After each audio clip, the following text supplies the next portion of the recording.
It happens quietly. You're living your usual life work, conversations, routines. Then something ruptures. A crack opens. For a second, you look at your hands and think, who is looking through these eyes? Why am I here? Who chose this life? And why does everything suddenly feel scripted? Mystics across civilizations described a moment when a human being experiences the first fracture in the dream. Tibetan sages called it the first crack in the illusion. The Gnostics called it the awakening beyond the world of the demiurge. Hermetic texts refer to it as the remembering of the one who sees. Modern psychology gave it another name, derealization. But is it a disorder, or the first sign you're beginning to see the architecture behind reality? In the 1990s, neuroscientist Michael Persinger performed a radical series of experiments. By stimulating the temporal lobes with carefully tuned magnetic fields, he triggered in volunteers the exact same event described by ancient mystics. One participant testified that everything looked unreal, like a thin veil was holding the world together. Another participant, a former programmer, said it felt like he suddenly saw the interface beneath reality, like he was staring directly at the code. Modern neuroscience confirms it. David Eagleman showed that you never see the world as it is, only a synthetic model created inside your brain, delayed by 80 milliseconds. You live inside a prediction simulation, not objective reality. So when the illusion breaks for a moment, it's not madness, it's perception finally glitching enough to reveal the machinery underneath.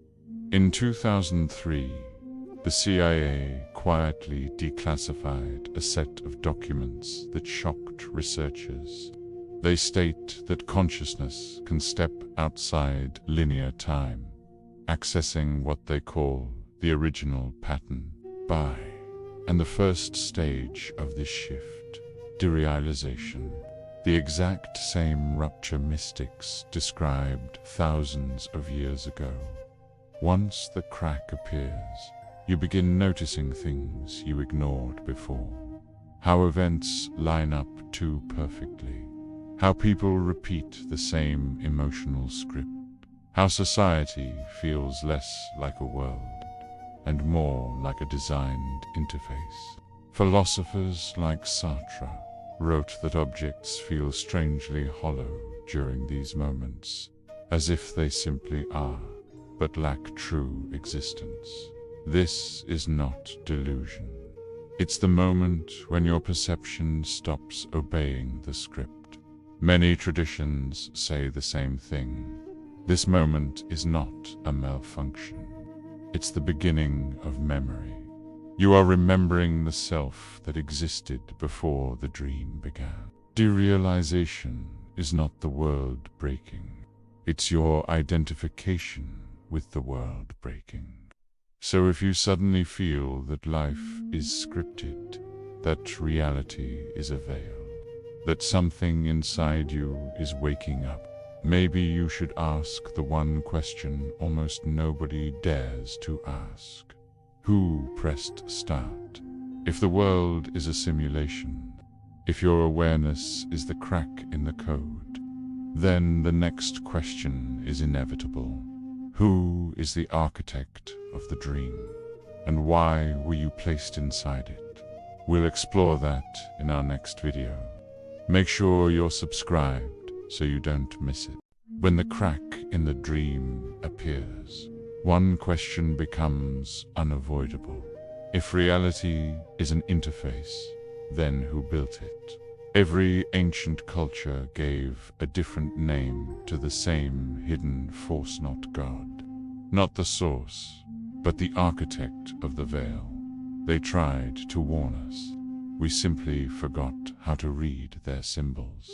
Before the idea of a loving God ever appeared, the oldest cultures spoke of something else, a being or intelligence that constructed the world of forms.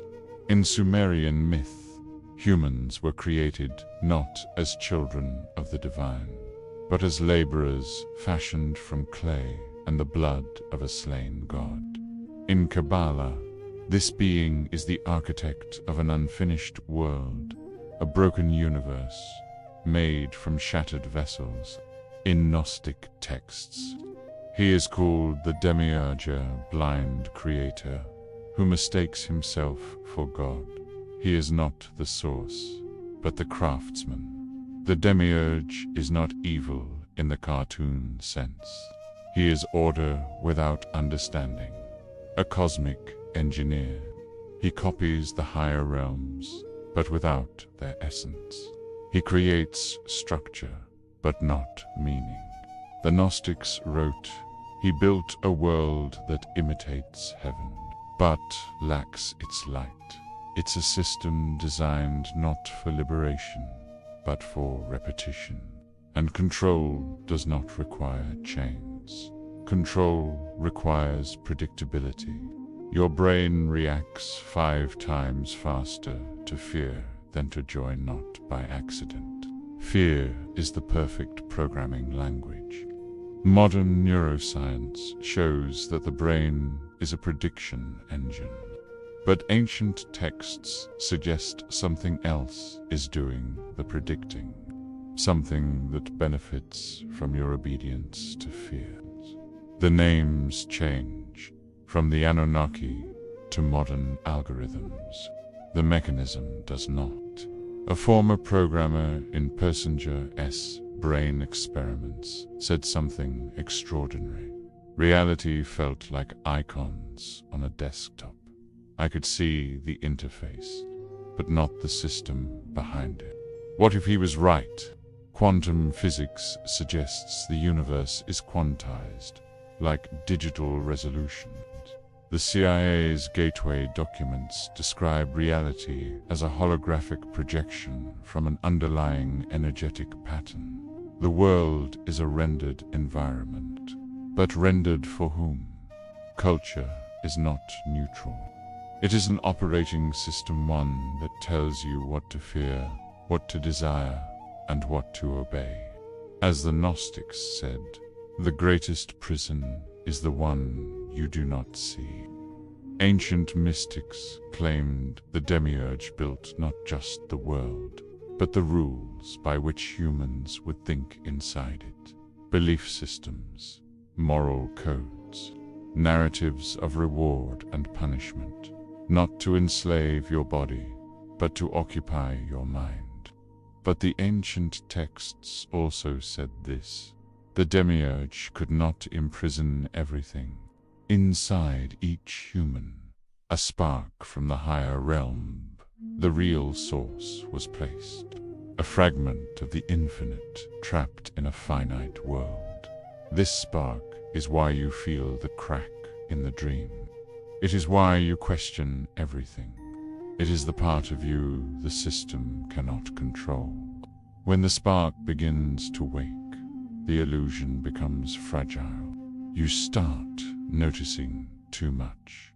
Patterns, repetitions, perfect coincidences that feel orchestrated. You start to sense that your life is not random, that the world reacts to your inner state, that reality is not happening to you, it is happening through you.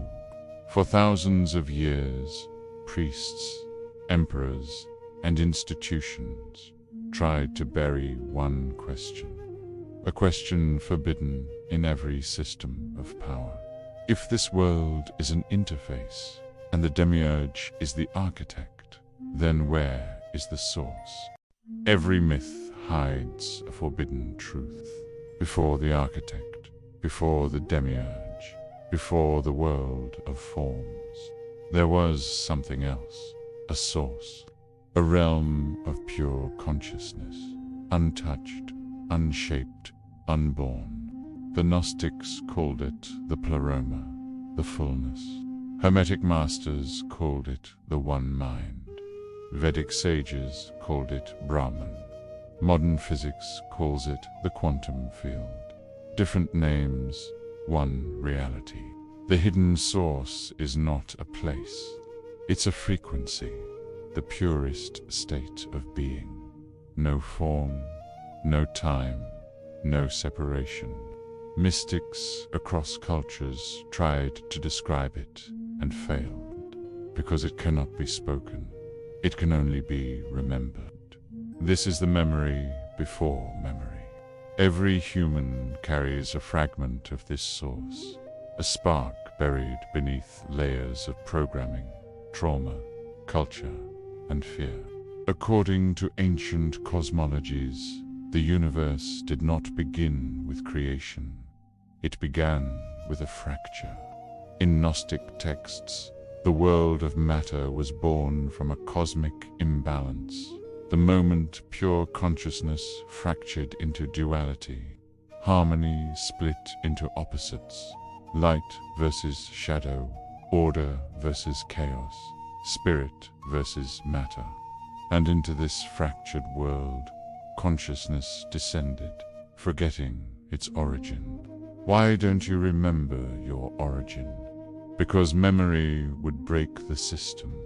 Declassified research describes a phenomenon called the veil, a neurological filter preventing the brain from perceiving non-physical reality.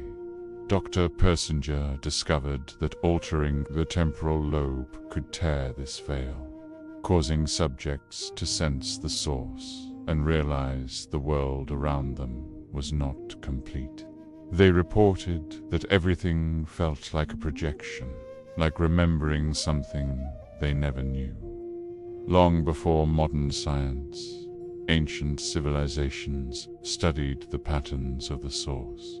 They encoded it in symbols: the flower of life, the Sri Yantra, Metatron's cube, the Ouroboros, the Celtic Triskelion, the Egyptian Ankh. These symbols were not art. They were maps. Maps of resonance, blueprints of the original frequency before the fall. Nikola Tesla once said, "If you want to understand the universe, think in terms of energy, frequency, and vibration." Tesla wasn't guessing. He rediscovered what ancient masters already knew. Everything is frequency, including consciousness. If the source is pure resonance, then the opposite is the binding force of this reality: low-frequency consciousness. Fear collapses your perception. Trauma lowers your frequency. Stress traps you in survival mode. Ancient texts understood this. The Upanishads say, "Fear is the enemy of knowledge." The Nag Hammadi library states, "The veil thickens through suffering," and the Hermetic corpus teaches, "Ignorance is the root of bondage." When humans are afraid, they forget the source. And when they forget, they are easy to control. Awakening is not learning something new. It is remembering something ancient. That crack you feel in the illusion, that strange moment when nothing feels real, is the spark of the source moving inside you. This is not mental illness. It is the system glitching, because your frequency is rising faster than the architecture can adapt. The source is calling you home. Ancient masters knew a secret science lost over millennia. Coherent consciousness alters reality. Research like the Maharishi effect and the Princeton Global Consciousness Project shows that when a human mind enters coherence, the field around it begins to reorganize. Reality aligns. Patterns shift. synchronicities multiply. This is the true power of the Source. Not miracles, but resonance. The Source does not reward belief. It responds to alignment. You align with the Source not by worshipping it, but by becoming coherent within yourself through breath, presence, intention, attention, integrity, and truth. When your thought, emotion, and action unify, you stop being a prisoner of the simulation and become a transmitter of the original light. Across every ancient tradition, every mystical text, one forbidden idea keeps returning. This world is not the final reality. It is a training ground, a simulation, a spiritual operating system designed for awakening. The moment you sense the illusion, the moment something breaks inside you, that is not madness. It is the beginning of truth. Most people imagine the simulation as a cage built to control them. But ancient masters taught something radically different. The world does not imprison you, it reflects you. Your beliefs form its architecture. Your fears shape its shadows. Your choices write its code. The simulation is not an enemy. It is a mirror trying to show you exactly who you are. You feel lost, not because the world is broken, but because you are fractured. Carl Jung wrote that the human psyche is a constellation of many selves. The warrior, the child, the shadow, the lover, the seeker, the mask. Sufi mystics said that the human carries 40 faces, but shows only one. And when these inner selves disagree, your reality fractures with them. The world you see is not shaped by your desires, but by the version of you currently in control. But beneath all these shifting identities, there is something constant, the witness. The Upanishads call it Atman. The Gnostics call it the unknown self. Zen masters call it the one who sees. It is the consciousness watching your thoughts, not the thoughts themselves. The witness cannot be controlled by the simulation because it does not belong to it. Every ancient mystery school taught this. Free will is not automatic. It is earned. It is unlocked by frequency. A fearful mind vibrates at survival frequency, and survival mode has no freedom. But when consciousness rises into coherence, your choices expand. At a low frequency, you have two choices. At a high frequency, you have infinite. When people experience derealization, déjà vu, life patterns repeating, synchronicities multiplying, it is not a malfunction. It is the system trying to wake you up. The moment you stop reacting like a character and begin observing like a player, the simulation loses its grip. Awareness breaks the spell. The real problem is not fear, not trauma, not the illusion. The real problem is identification. When you identify with the role you play, you forget the one who chose the role. The moment you say, I am my job, I am my past, I am my pain, you hand your freedom to the simulation. Every ancient mystical text tells the same truth. There is no escape outside the simulation. The only exit is within. Jesus said, "The kingdom is inside you." Lao Tzu wrote, "To know the world, withdraw from the world." Buddha pointed to the mind. The doorway is not a place, it is a state. When you remember who you are, the code around you begins to rewrite itself.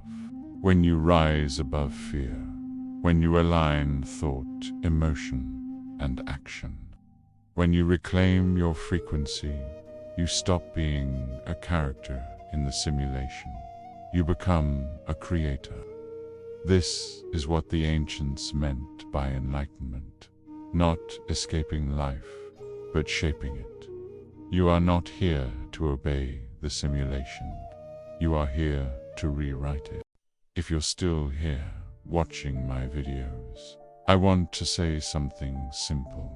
Thank you. In a world of endless noise and distractions, the fact that you choose to spend your time here means more than you can imagine. It means you're one of those rare people who wants to go deeper, question reality, and look inside yourself, not just outside. I'm honestly happy that there are people who share these interests, these questions, this search for meaning. So if you feel this space resonates with you, hit the like button, subscribe to the channel, and share this video with someone who might need it. Your support helps this content reach more people who are also quietly searching. Thank you for being here, really.